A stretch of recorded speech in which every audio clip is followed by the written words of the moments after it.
Hello everyone, বিদিশ diary অফিসিয়ালের নতুন একটি ব্লগে তোমাদের সকলকে জানাই অনেক অনেক ওয়েলকাম।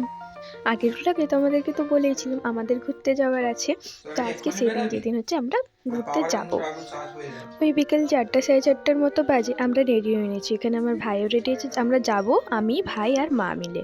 তো আমরা তিনজন মিলেই রেডি হয়ে নিচ্ছি। আমি এই জামাটাই পরেছি কারণ আমাদেরকে যেতে হবে বাসে করে, অনেকটা রাস্তা, প্রায় 12 ঘন্টার মতো বাসে কাটাতে হবে। তাই কমফোর্টভাবে থাকা যাবে সেই রকমই জামা কাপড় পরে নিয়েছি।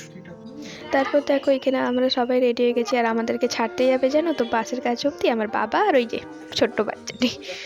আমাদের বাস আসার কথা ওই 5টার দিকে, 5টা, কিন্তু এখন বাস একটু লেট করে এসেছে, ওই 5:30টার মতো বাজবে।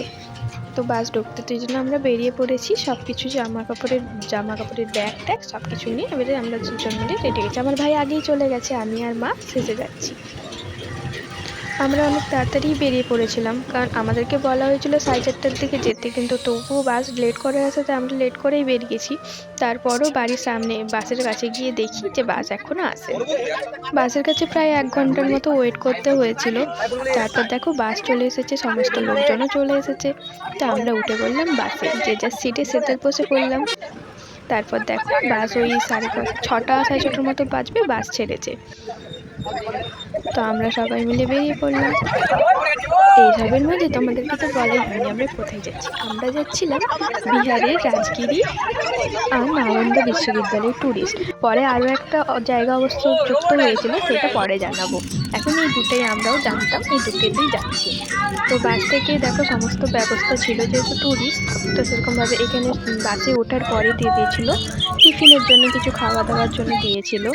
এনেছিল চকলেট, জলজিরা আর চাও ছিল, চিড়া প্যাকেট, বিস্কুট, এই সমস্ত কিছু ছিল। তো এই সমস্ত কিছু খাওয়া দাওয়া করে বাস আমাদের চলতে শুরু করে দিয়েছে, ভালোভাবেই চলছে।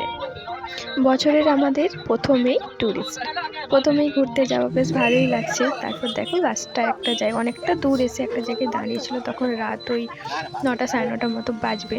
তো সবাই এখানে প্রচণ্ড ঠান্ডা ছিল, ওই পাশের দিকে তো আরও বেশি ঠান্ডা। তো আমরা এখানে দাঁড়িয়ে সবাই চা খেয়ে নিয়েছি। চা খাওয়ার পর ওখানেই বললো যে রাতের ডিনারটা ওখানে সেরে নিতে। তো রাতের ডিনারটাও করে নিয়েছি। ডিনারে ছিল রুটি আর ঘুগনি। তো ওটা খাওয়া দাওয়া করে আমাদের বাস ছেড়ে দিল।